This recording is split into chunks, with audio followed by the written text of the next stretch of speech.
Over. Okay. We're ready? Okay. Mhm. Thank you. Good evening, everyone. I'm Vicki Hoey, Vice President of the Poway Neighborhood Emergency Corps, known as PNEC. I'll be your moderator this evening. And also joining us and hosting the Zoom is Susie Turnbull, a member of PNEC and the City of Poway Disaster Preparedness Coordinator. Welcome all. We do have a couple of housekeeping items for Susie to handle. Susie, could you please start? Absolutely. Thank you, everybody, for taking time out to join us. Vic is going to talk about it, but for those of you who are familiar with PNEC, we used to do meetings in person, and like everything in the last year, we've had to adapt. So we're excited to have our first Zoom meeting. First of all, I just want to let everybody know that we are recording this, and we will be putting it on YouTube and sending it out. And so now is your opportunity to hide your face if you don't want to be seen in public. Just kind of give you that warning. We do want to ask you to mute your screens while you're not talking, but we will, at the end of every presenter, we're going to give them the opportunity to have questions and answers. So if you have a question at the end of every presenter, then you can either go in the chat box, which can be found on the bottom of your screen. If you hover over it, you'll look down and see chat. You can type a question in there, or you can just say, I have a question, or we do the old fashioned way of just waving and say, I have a question. And I will kind of help Vicki in moderating the questions in the chat room so that she can go ahead and move forward with her presentations. At the end of the event, we're going to have it open for questions and answers. And so if you think of a question after a presenter that you didn't ask, then you are more than welcome to ask at the end. So that's all I have for right now. So I will pass it back to you, Vicki. Thank you so much. Thank you, Susie. Now to all of you attending, thank you so much for being here. We're excited to be able to give you information about fire defense and safety in our community. We've invited speakers who understand the scope of fire in Poway and who will cover some of the steps we can all take to ensure the survival of our homes during a fire.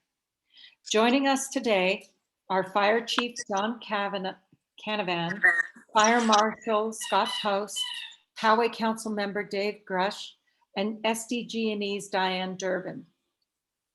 Each one of them have information to give you, and there will be time for questions after each presentation, as Susie already told you, as well as extra time at the end if there are any outstanding items.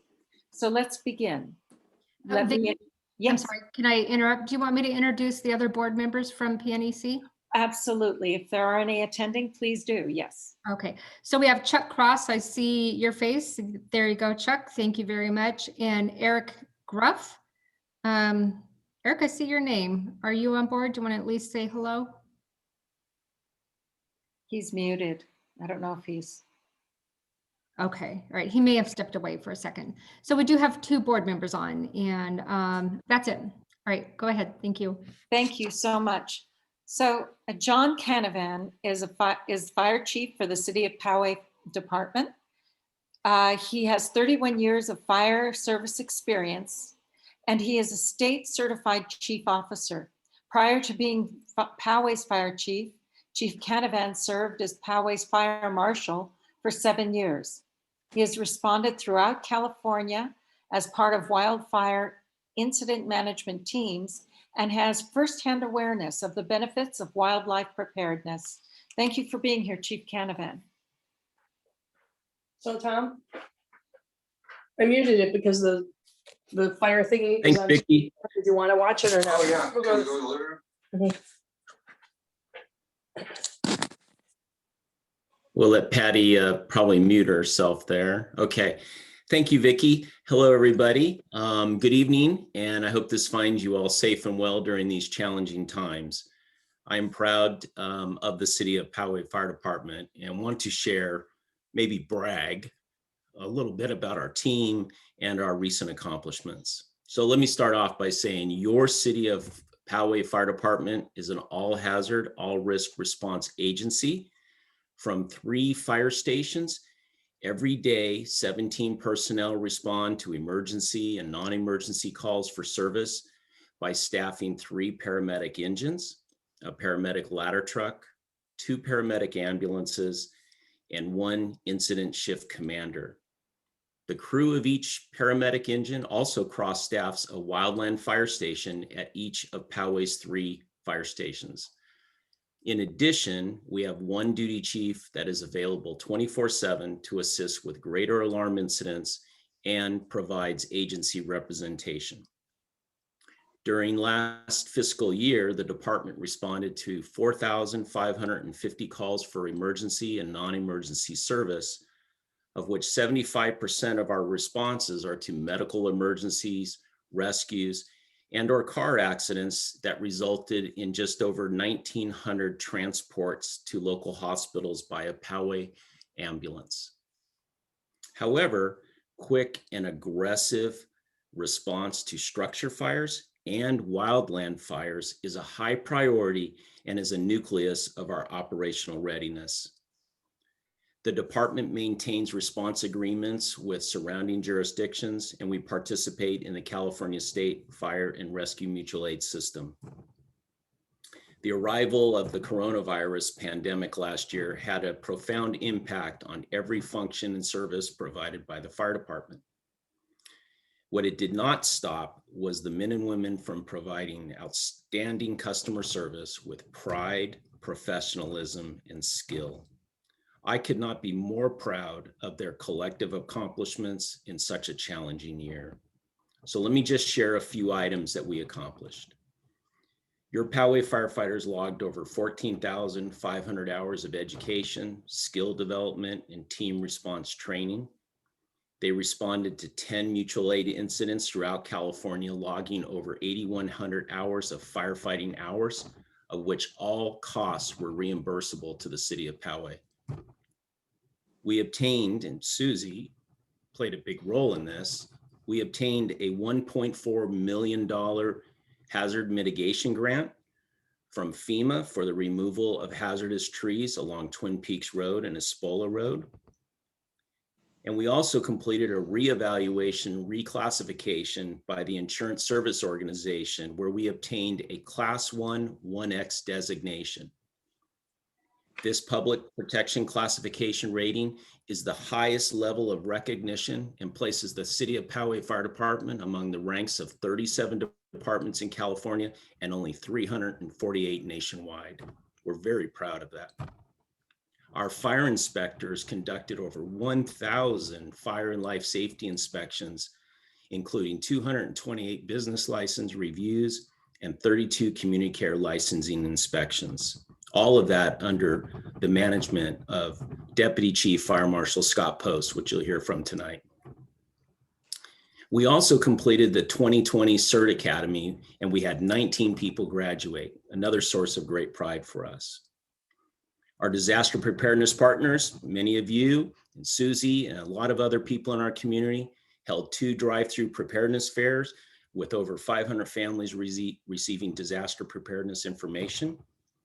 And throughout the pandemic, the fire department has been the lead in managing the city's activation of our Emergency Operations Center and the production of a bi-weekly action plan and situation report due to the pandemic. We also, for the pandemic, we also activated Poway CERT in support of vaccinations being delivered through San Diego County's Operation Collaboration Program.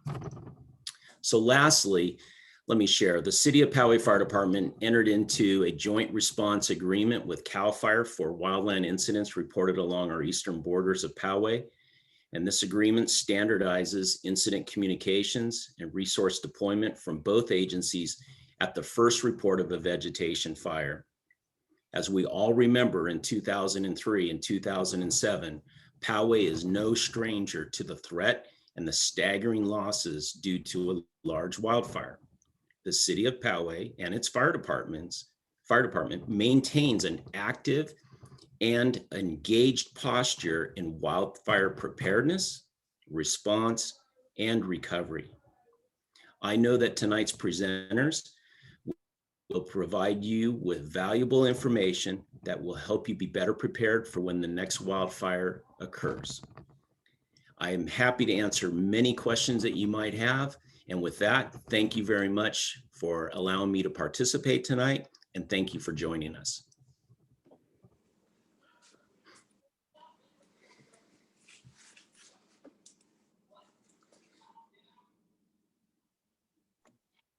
Vicki, you're on mute.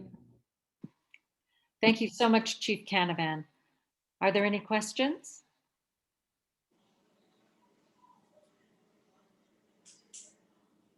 Okay, nothing in the chat room. Okay.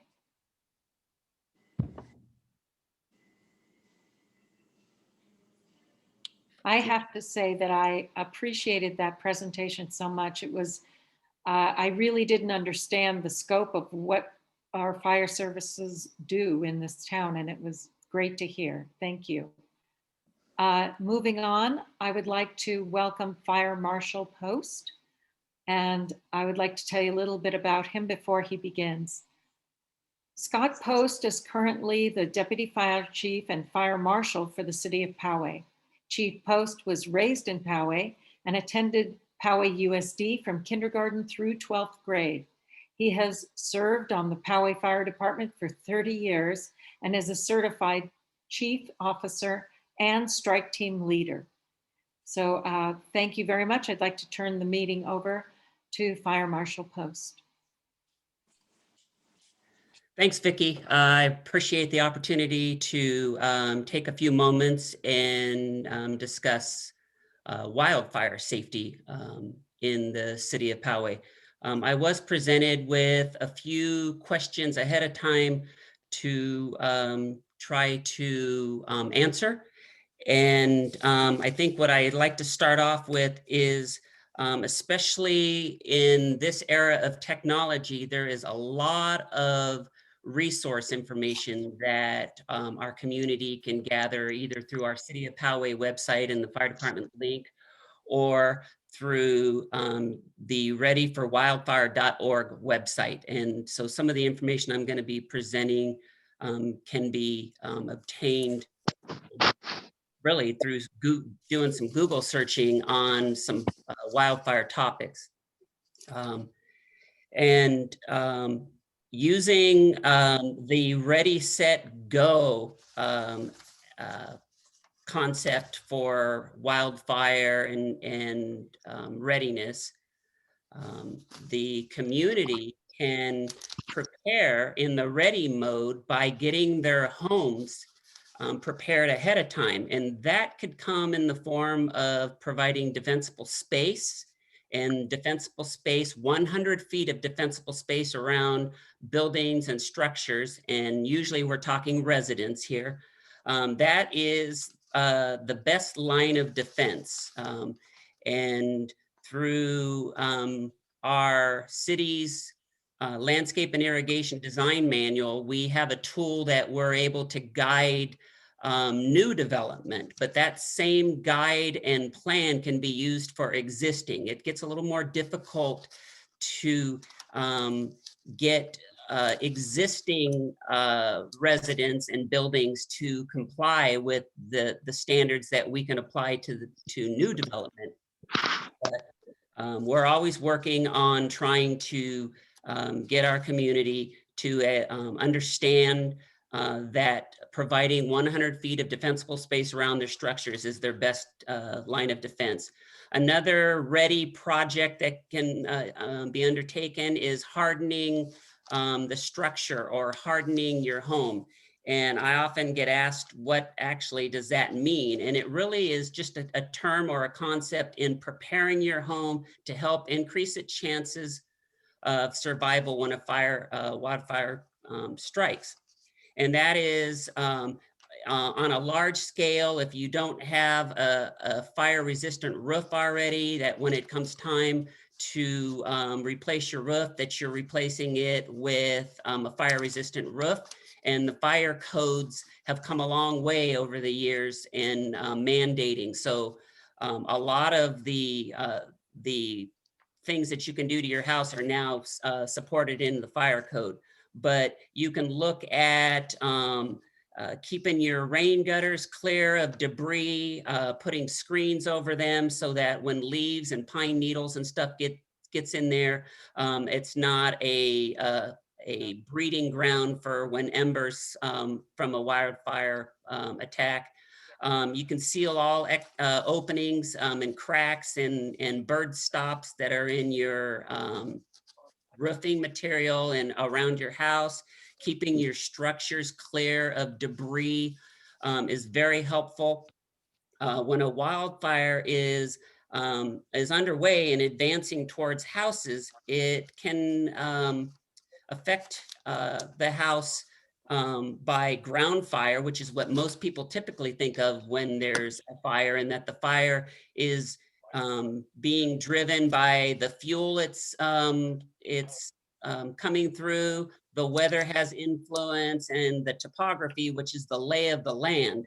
And so keeping that defensible space and helps. But during wind-driven fires, which is what we're prone to in Southern California, especially during the months of September through February, and in fact, this week we actually had some mild Santa Anas. So the weather patterns for our Southern California area in Poway is really affected by the Santa Ana. That's that warm, dry air that's coming out of the east and the northeast.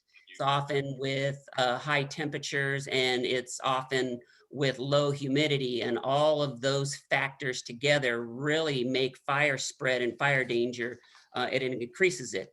And it also creates another problem, and that is with embers or firebrands. And so a normal fire behavior that is pushing a fire on the ground, and occasionally it can get up into trees, but the firebrands through the wind can be casted great distances, and it increases the size of a wildfire, and it creates secondary or additional fires out ahead of the fire front or out beyond the edges of the existing fire.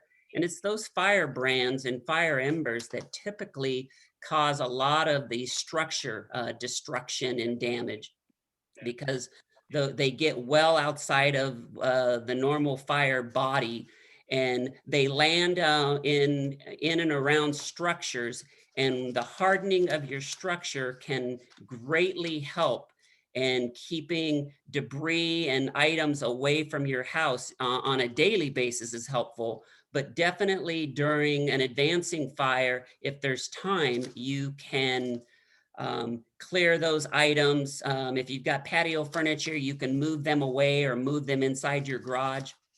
And so really doing things ahead of, all year long is helpful. There's not often a lot of time during an actual advancing fire. So that's the ready part. The set part is to prepare an evacuation plan and have a place to go, have places set up ahead of time so that you're not necessarily relying on an evacuation center or shelter or a temporary evacuation point. If you have pre-planned where you could go, it's a lot easier to get there. And if you can get your evacuation routes set ahead of a time, our road segments in the city of Poway are pretty fixed and static, so there's not a lot of change there. So understanding the community and the flow of the traffic is helpful. During an actual fire incident, the incident command team is evaluating the neighborhoods or the areas that need to be evacuated, and along with law enforcement and utilizing the public safety mapping grid system, we're able to effectively get certain parts of the community evacuated. And so having pre-established evacuation routes, they're very incident specific, but understanding the city's road system can assist you ahead of time in that.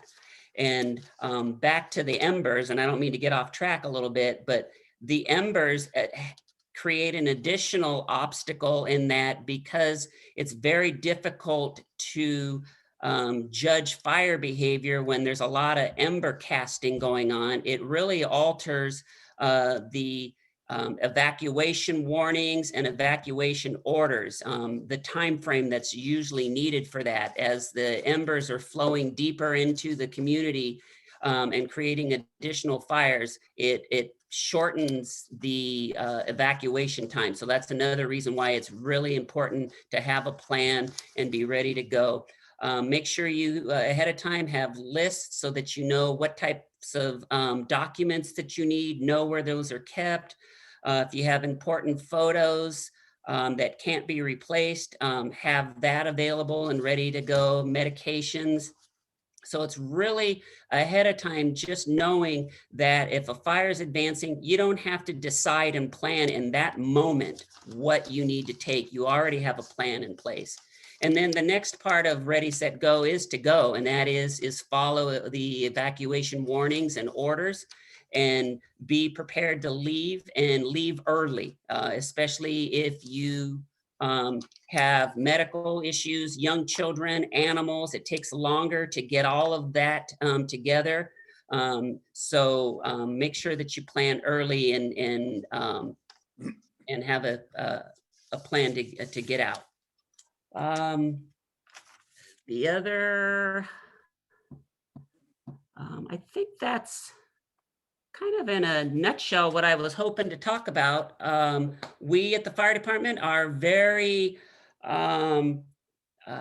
concerned about access, water supply, defensible space, which includes setbacks around structures. And so we're always constantly trying to address those issues with new development. And when opportunity exists for us to discuss those areas of concern with the existing residents, we like to take that opportunity. If there's an actual fire going and you need evacuation assistance, the 211 San Diego app and website is a good resource, and COGO AM 600 is another resource to monitor because they give timely updates. And I think that is about what I have. If you have any questions, I'd be happy to address them.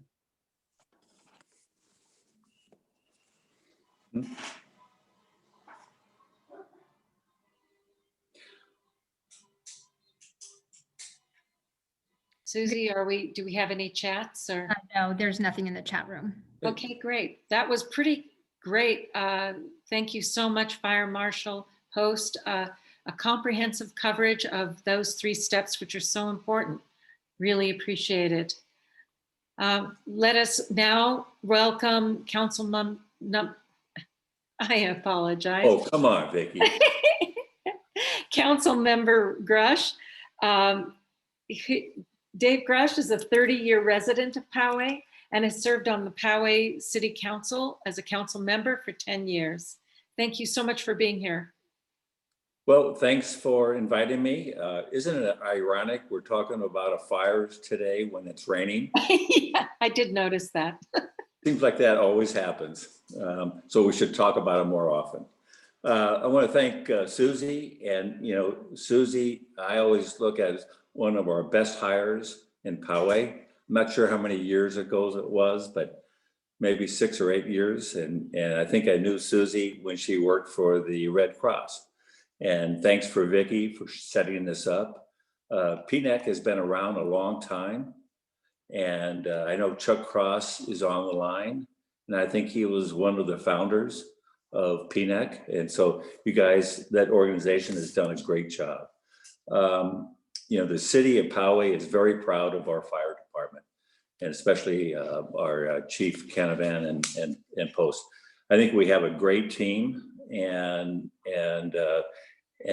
we, as a sort of sense of pride that we think we have the best fire department in the county, and I think Chief does a great job.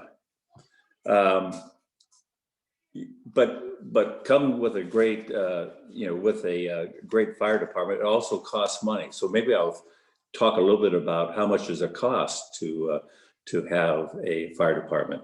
The money actually is, we spend about $13 million a year on our fire department. as well as our sheriffs. And that money comes from the general fund.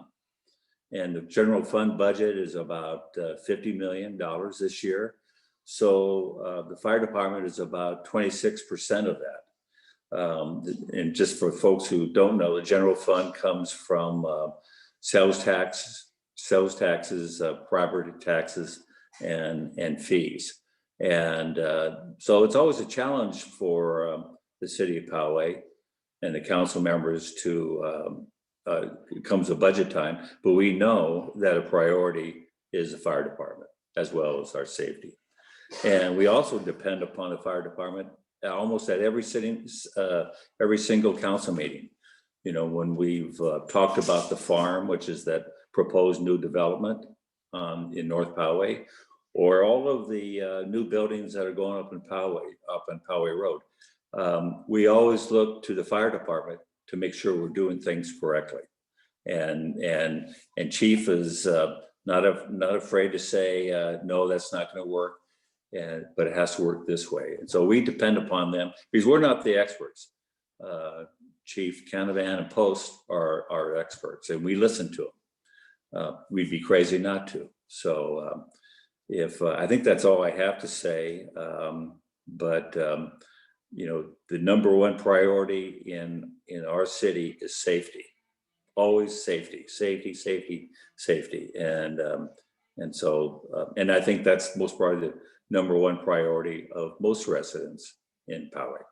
So thanks, thanks for listening. I'll be glad to answer any questions. I have a few questions for John if there's no questions for me. And not hard questions, John.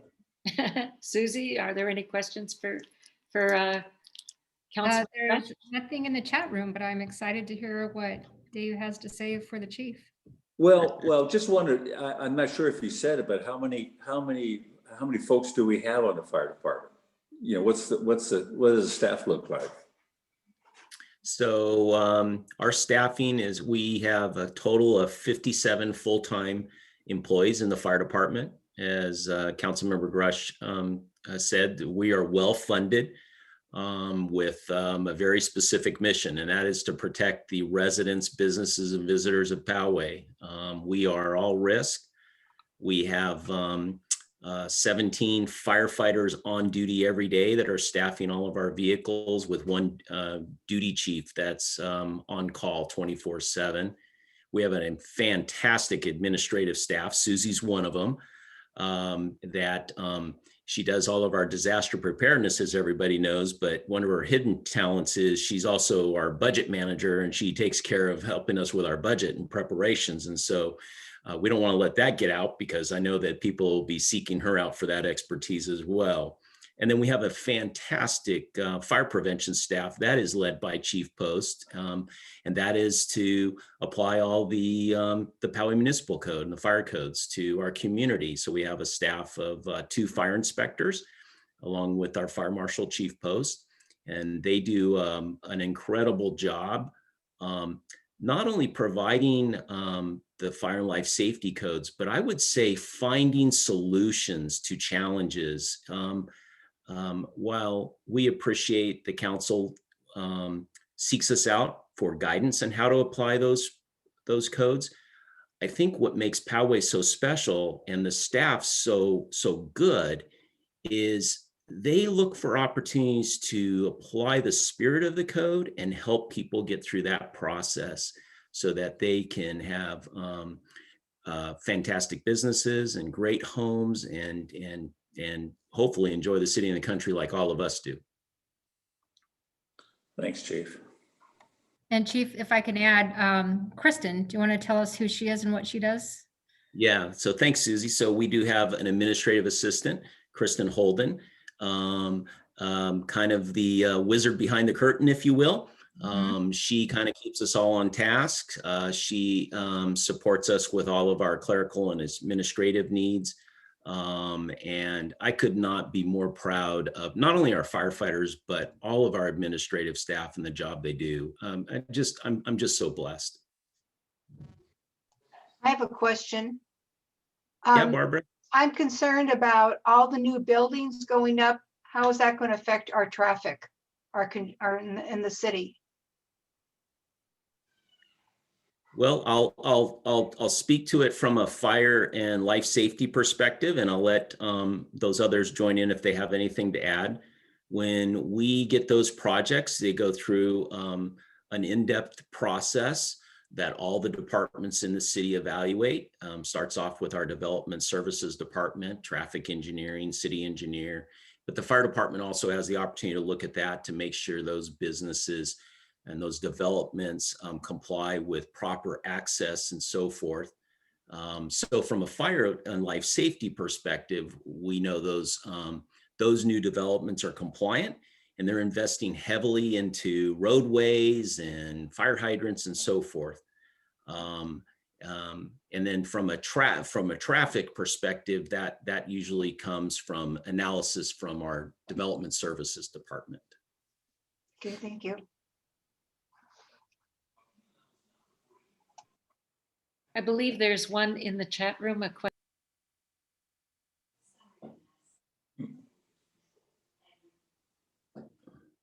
Vicki, do you want to go ahead and read it, or Mark, do you want to comment?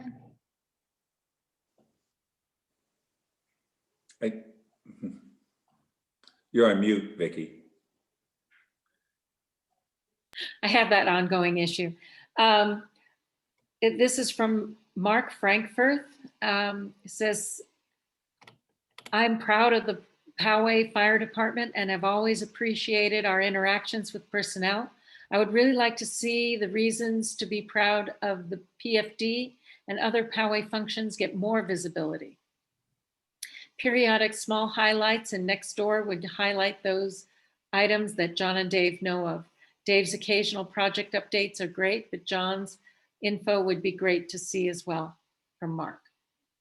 I guess not quite a question, but very nice. Thank you. Thank you, Mark. Thank you, Mark. That's very kind. We do post quite a bit. There's always the opportunity to do more.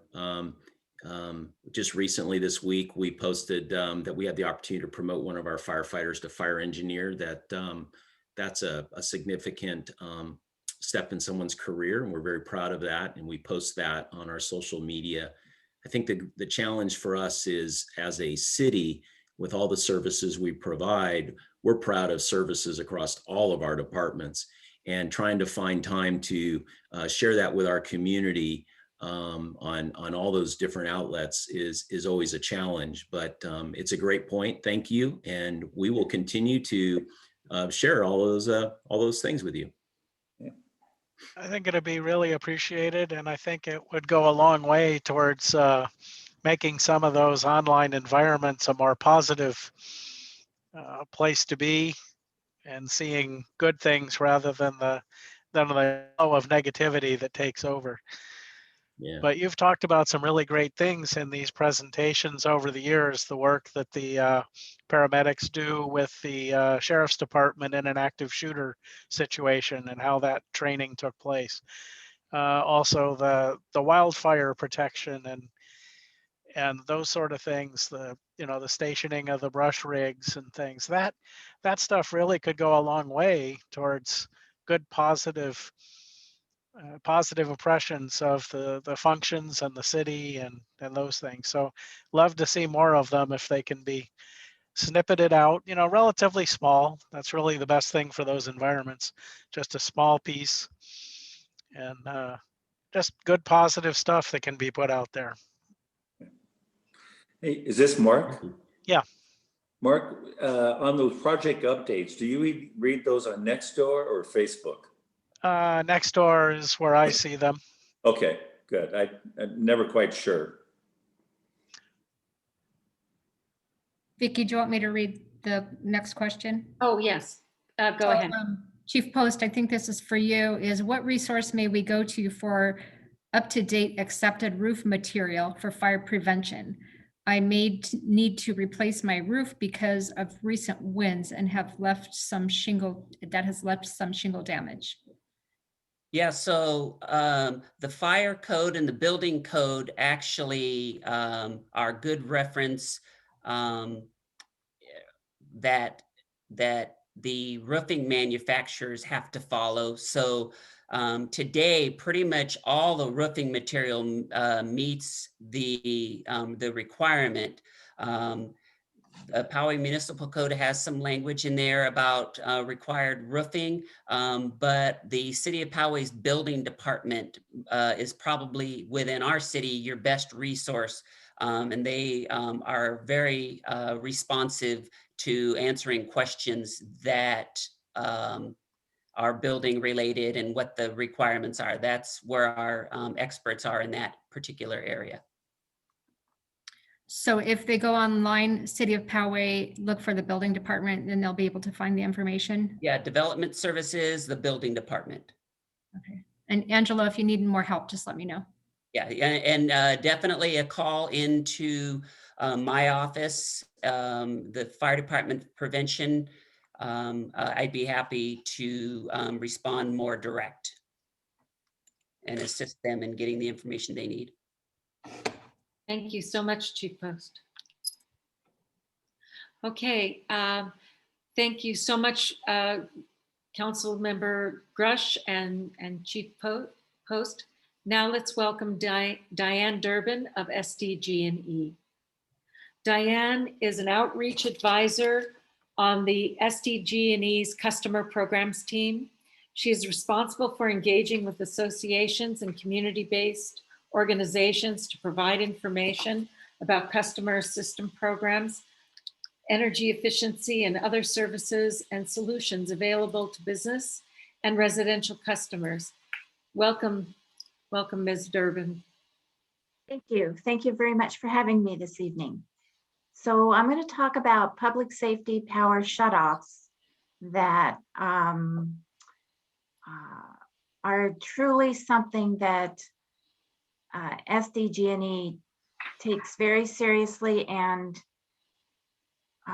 does not activate them unless there is a safety need. So next slide.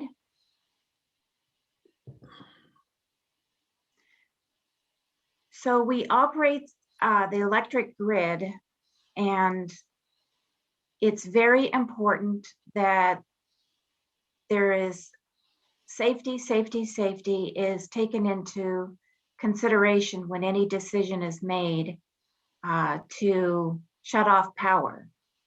And anytime that conditions threaten our ability to safely operate the system, we will turn off the system to protect the public. And we take into consideration many factors before deciding to shut off power. Next slide. We have a team of meteorologists, and we work with fire agencies, and we look at the fire conditions, red flag warnings, fire potential index, and the Santa Ana Wildfire Threat Index. We take into consideration the weather conditions, the temperature, humidity, wind gusts, and observations from the field. Is there flying debris, tree damage? We look at the impacts to the power lines. And if there's any wildfire activity in the region, that's considered as well. There's an enormous team of people activate during emergency conditions. And it is a full-time responsibility then. And we can take in reports from emergency responders as well that are out in the field. Next slide. In the event of a public safety power shutoff, SDG&E may activate a community resource center. And resource centers will provide water, light snacks, cell phone charging, chairs, restrooms, ice, water trucks for large animals, and up-to-date outage event information. So right now, or this past season, when we had several public safety power shutoff events, there were strict social distancing measures, And we did a drive-through configuration of those.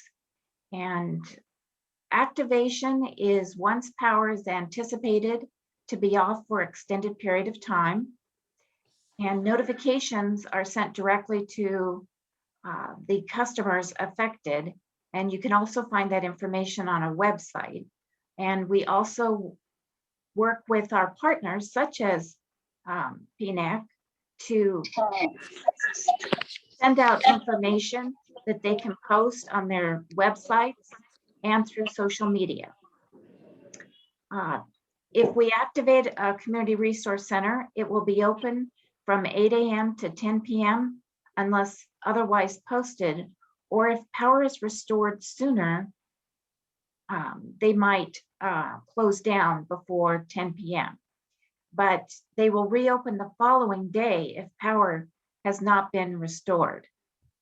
And CRCs will close once the power has been restored to the impacted community. So it's a ongoing, in the minute type of management of this situation when there's a wildfire or there are wildfire conditions for public safety. So next slide.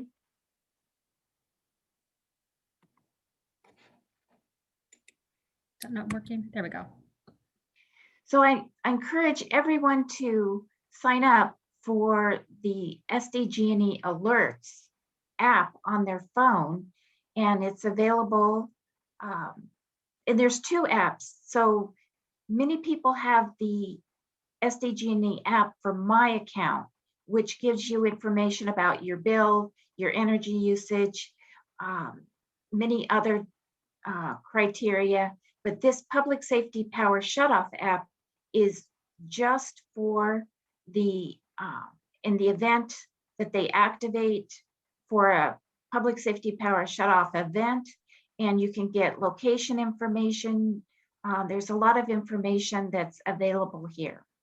So I encourage everyone to have this app so that they, if they're in an area, they can also get information about neighboring areas. Next slide.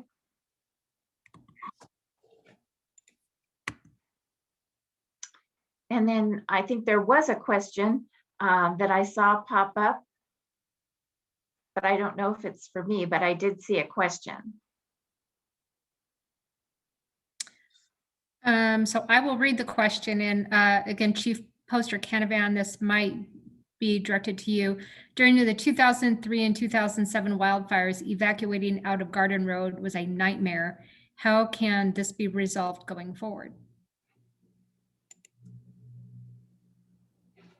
Well, I'm not sure exactly if the secondary access at Scripps Poway Parkway out of Sycamore Canyon Road was open there. That is one of the challenges with limited access communities or neighborhoods. And we only have the road segments that we have in place, and that is why it's important when you're evacuating to go early and stay in tune with the law enforcement evacuation plan that's in place. Chief Canavan, do you have anything else that you could add to that? No, I think what I would add to that, Chief Post, is your point when you did Ready, Set, Go, and the point about leaving early. We really encourage people to leave early, and part of it is to minimize traffic impacts and maintain your safety. Specifically to those fires in the Garden Road area, we all enjoy the tranquility of limited access into our neighborhoods and the safety. And so sometimes that comes with then concern that it doesn't have the capacity during a massive evacuation. But the city has invested in that bypass road at Scripps Poway Parkway. And in the future, in a future incident, if you will, We utilize Sheriff. We utilize a brand new public safety grid mapping system. It's all online and it's used between fire and law enforcement. And that would really assist us with evacuations. But also don't forget, since then, we've really invested heavily into reverse 911 calling systems and alerts to help people be informed early on during these incidents. And we really believe, in combination with all those other things, evacuation will be smoother and more efficient in any future event. Thank you. Thank you very much. I have just a comment to make to Councilman Dave. I want to tell you how I appreciate your updates on what's going on in Poway on Nextdoor.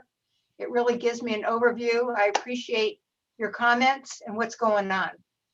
Well, that's very nice, because for every 10 good comments, I get a couple bad ones. So Sorry about that.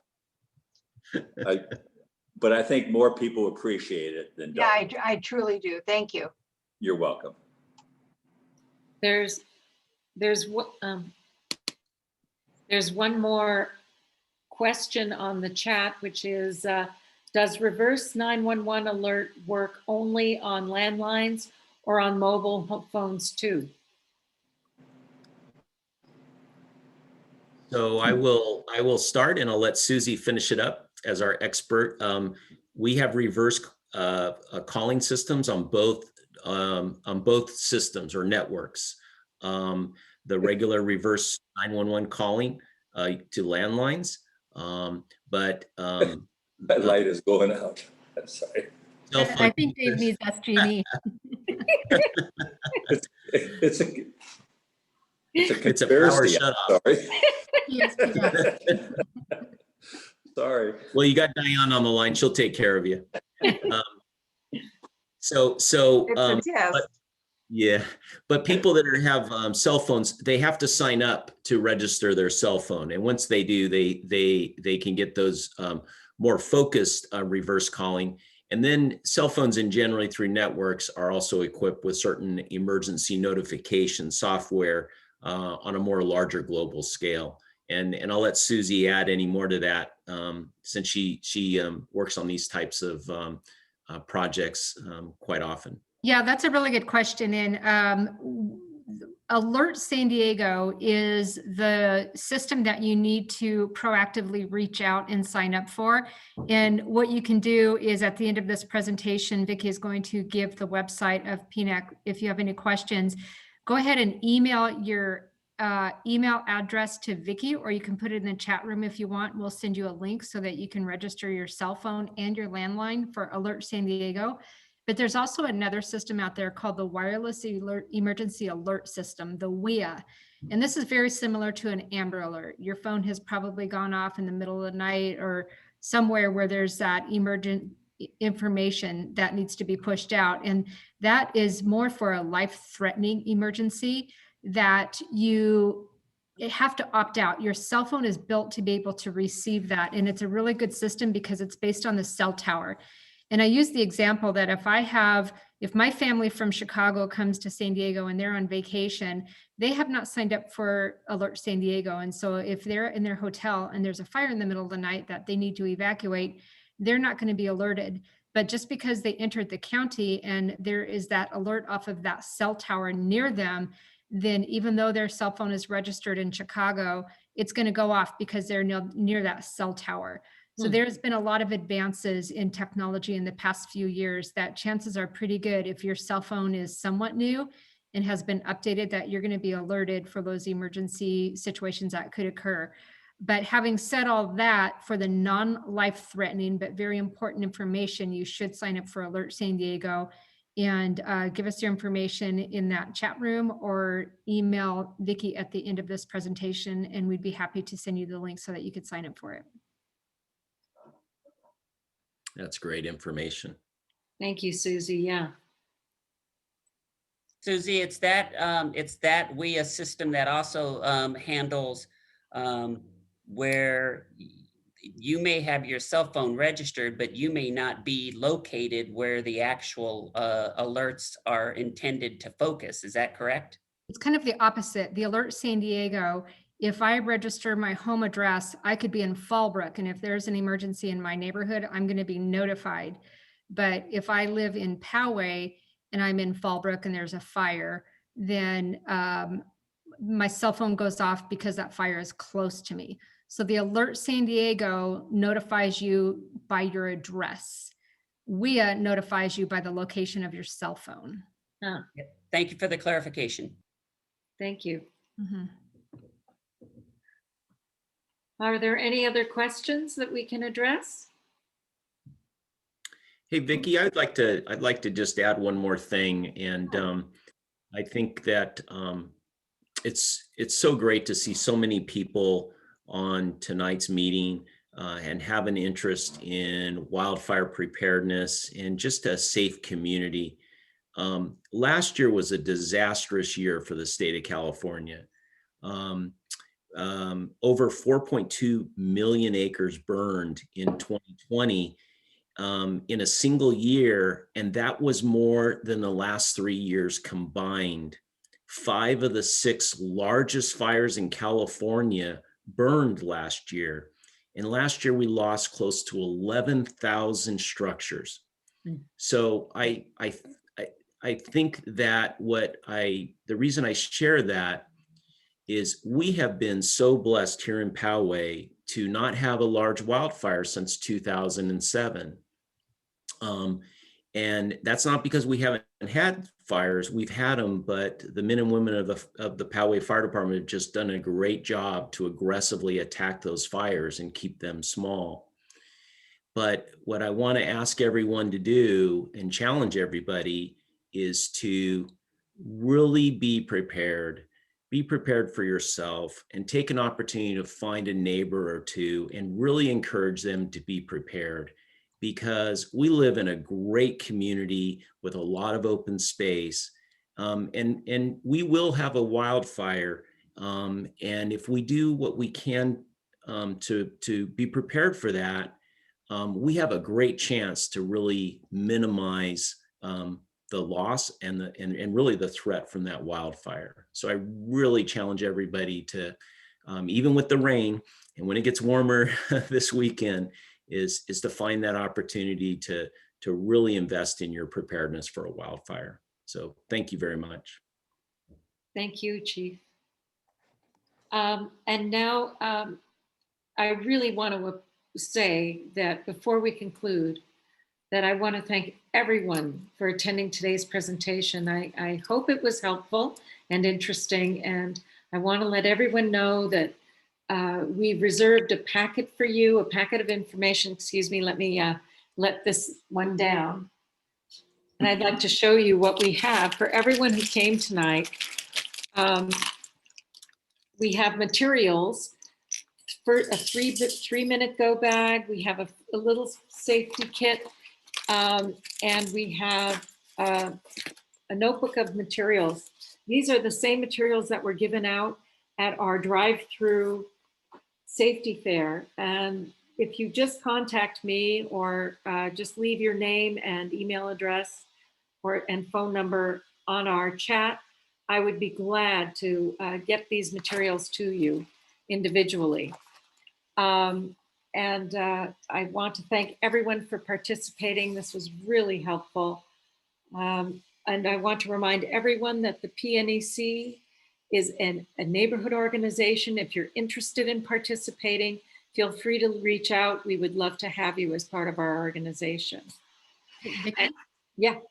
So we have a question in here. Is there going to be another session about earthquake preparedness? That's another good question. And we are kind of assuming that in the year of 2021, probably most of our meetings are going to be like this in Zoom. And earthquake preparedness is definitely a topic that we can talk about in one of our sessions. October is one of the months that they do the, gosh, what's it called? It's where we do the duck and cover earthquake preparedness. And so we might do it in October. But we will keep this in mind that hopefully in another couple of months, we'll have another Zoom meeting and we will definitely talk about earthquake preparedness. And if there's any topics you want covered, if Vicki, if I can just kind of give a little PSA Absolutely. here. Go for it. You guys see the address there, is that showing on the screen share? Yes. Okay. So this is information here. The powaynec@gmail.com is the email address that you can email us questions. You can email us topics that you might want to hear about in the future. Or as Vicki is saying, is if you want one of those packets that we have left over from our drive-through, then email us that and we will arrange a safe way to be able to get you the packet. So this concludes our meeting. Appreciate everyone's participation and have a terrific rest of your night. Until next time, we'll be sure to let you know when our next meeting occurs. Thank you, Vicki. Good job. Thank you so much. Thanks, everybody. Thank you. Everybody have a safe St. Patrick's Day. Oh, yes, good idea. Yep. Bye. Thank you all. Thank Bye-bye, you. everyone. Bye-bye. Bye-bye. Good.